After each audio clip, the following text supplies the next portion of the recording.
today we're in the world headquarters of the Old Guru, and I've got an outstanding, breathtaking, historical piece of Americana that we just received. And we're going to do a video on it and going to get some close-ups. I got my famous cameraman, Kenny Rogers. We're going to get this up and get some great pictures of it for you. But let me give you a little rundown what it is. It's an artifact for the American Revolutionary War.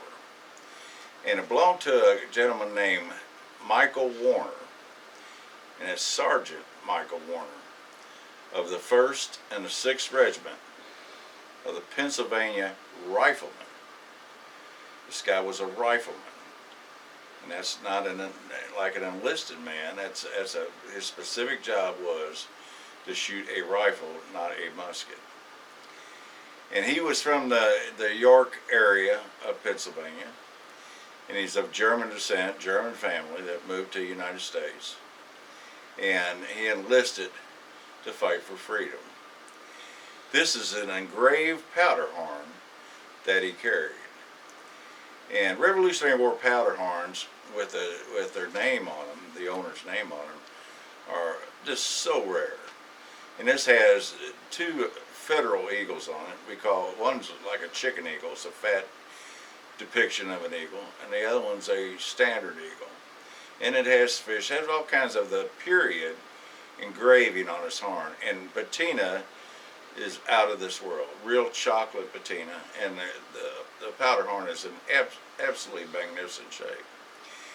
And this, I've never owned one. This is the first one I've actually had in my hands, and I noticed that they had sold some at an auction up in the east here in September, and 2 of them were actually owned by different gentlemen that were in the American Revolution.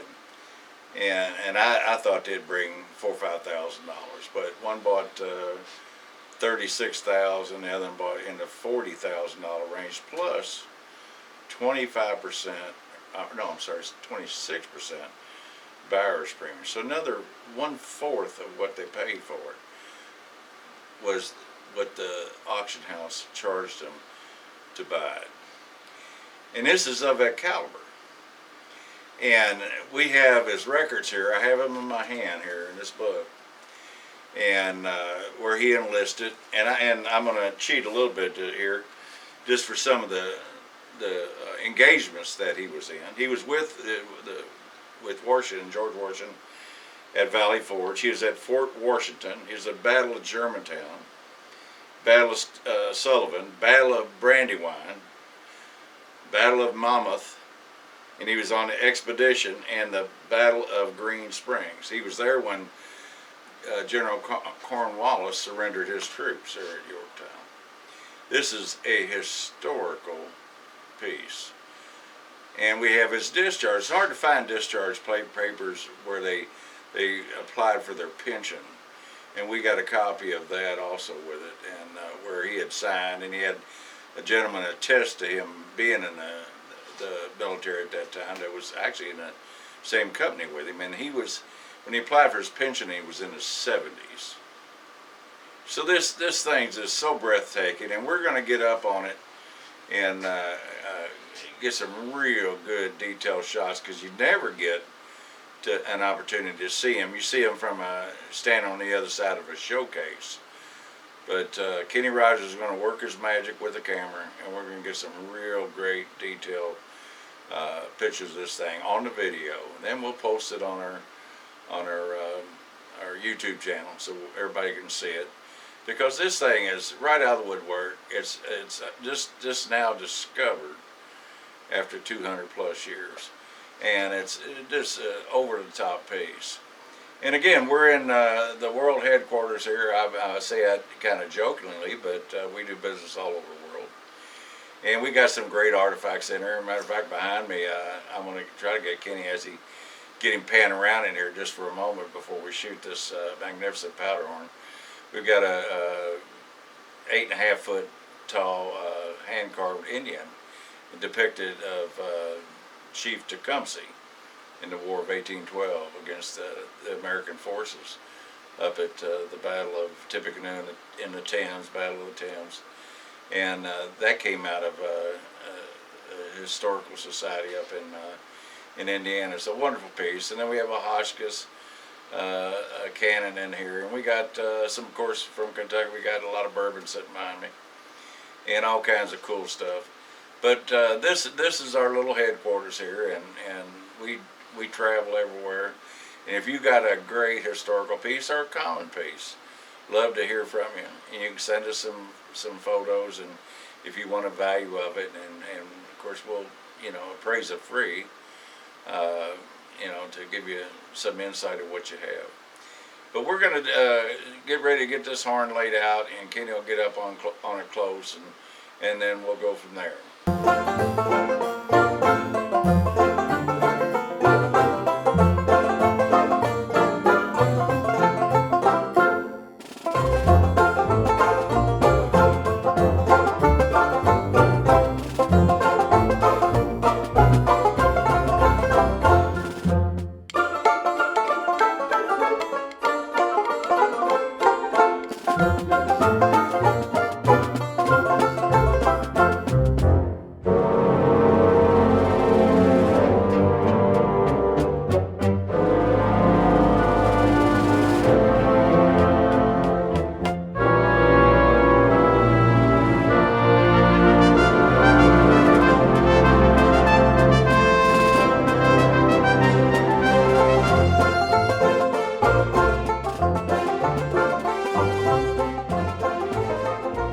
All right, we have Sergeant Michael Warner's engraved Revolutionary War powder horn in front of us. And I've got it laying in this direction so you can kind of see. This is the way it would have hung over against his waist when he had his strap on it. But you can see the Federal Eagle there in the center. And you can see his name going across the bottom. And what we're going to do is we're going to turn that around to where you can read it real good. But you noticed where the yellow patina is, and you see that the top part of that is scalloped and engraved. And the base, we're going to turn that around. That is also scalloped and base. And then there's a pewter tab there at the end. And we're going to get every angle of this thing, because these things, and nobody ever gets great shots of these things and up close and personal on them like we're getting ready to do. So we're going to reposition the horn. Kenny's going to get up here and get a real good close-up of some of the engraving on it. Alright, Kenny's got a great shot here of his name that's engraved at the base of the powder horn. You can see the wonderful folk art engraving there. The M for Michael and the Warner for his last name. And you can see the little metal plate that was applied to the horn. But you can look at the style of that engraving, how intricate it is of it. And again, it's the Pennsylvania style, Dutch style folk art. And that's just an absolutely great shot of Sergeant Michael Warner's horn. Now we're going to back off of it and get the first Federal Eagle on it. Alright, we got the first Federal Eagle on there, and I call these the chicken eagle. They really wanted to make the turkey the national bird, but they decided to go ahead and go with the eagle, so a lot of these are called chicken eagles because they're disproportionate.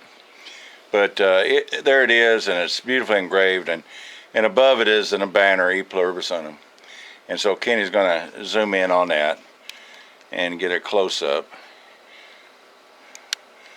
And get the banner in there. You haven't got it all in there yet, Kenny. There you go. And yeah, they stop right there. And you can look again. You can see the folk art. I love the way they did the eagles with the lines.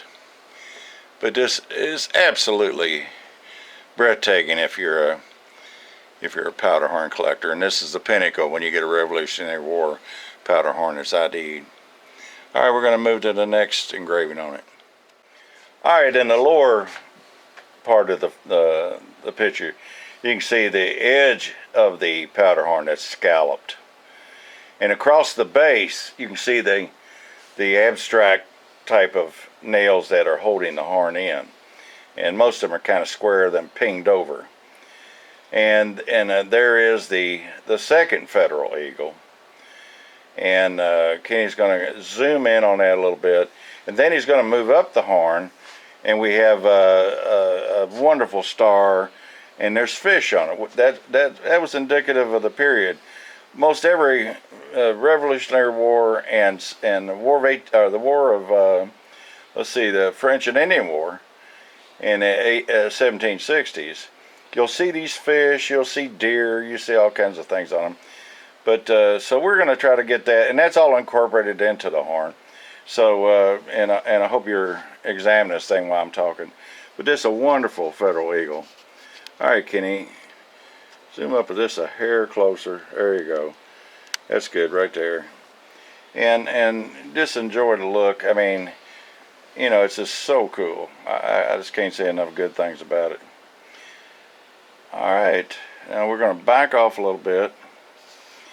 And ride with us on this, because we don't want to make you dizzy, but we're going to have to move the camera around because we got it on a tripod without try to distort too much. He's going to go up the powder horn, and I see on the left hand side I see the star, and then I see a fish, and there's 2 or 3 fishes on there, I'm sure, and then there's a star. And if you can kind of bring it in just a little bit better, he's working on it as we speak. And there we go. And then pan over to the left there and get the powder horn. But again, it's in the Dutch type folk art. And then I want you to just travel up to where it's scalloped, where the yellow patina meets where it steps down, where it's scalloped at the end of the horn. There you go.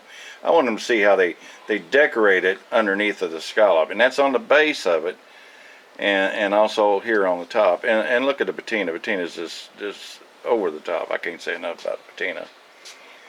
And it's just a wonderful horn. And there's a little bit more engraving on it. I want to get the throat of the horn, and because it's got a piece of metal that's been applied, and then I want you to see how the base of the horn is, where it's plugged, and where there's 2 holes in it where you hooked over the shoulder strap. So Kenny, go up on the.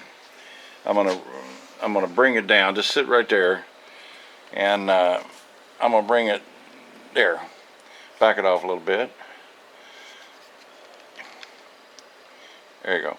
So right there is perfect. All right, you can see a little copper piece that's been applied to the end of the horn, and you can see where it's scalloped. It's looks like 2 rings where your rawhide would go in the metal and you would tie it. But that's the spout. Most people call it the spout, and it's had the extra work on it. All right, Kenny, I'm gonna just keep back it off here, and I'm gonna try to slide it up and roll it over. Get my hands in there, so guys don't go too crazy on me. All right, here we go. I'm gonna hold this. All right, now come down there. These 2 holes, and then I'll raise it up and get it. Are you ready? Okay. I'm gonna put my hand down in the seam here. These 2 holes here, 1, 2, that's where the rawhide would go through here, then it would tie a knot on the underside of it, and that's how they hung their strap on it with their bag. And then I'm just gonna try to lay it down, and there you go, because I want you to see the plug in it. Back it back just a hair. And if you look over right in here, you can see the original sealant that they have put in it. Then again, you can see the 2 holes that were drilled in there. But this is a wonderful horn, and I'm gonna get Kenny to back it back one more time. And again, don't get dizzy on me. I'm gonna see if there's anything we missed on it. I want to make sure. Yeah, there's kind of get these 2 fish in there. There's some more fish right there, right here. There's a pair of them. And you know, we do this on the fly. This is all real. If we had a big studio and you know, and if I looked like Gary Cooper or one of them big movie stars, I'd be right in the middle of it, smiling, holding this thing in my hands and having a photograph. But this is a real deal. You can see again, the Dutch type folk art engraving. And I think that's it. I think we've got. I'm rolling it over slowly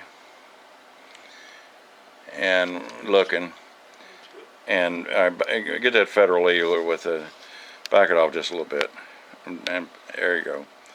One more time. There you go. This again, Americana. It just screams at me, Americana. So again, this is one of the. I'm going to lay this thing down now. And back to back, we can get it all in the view, Kenny. There you go. Wonderful.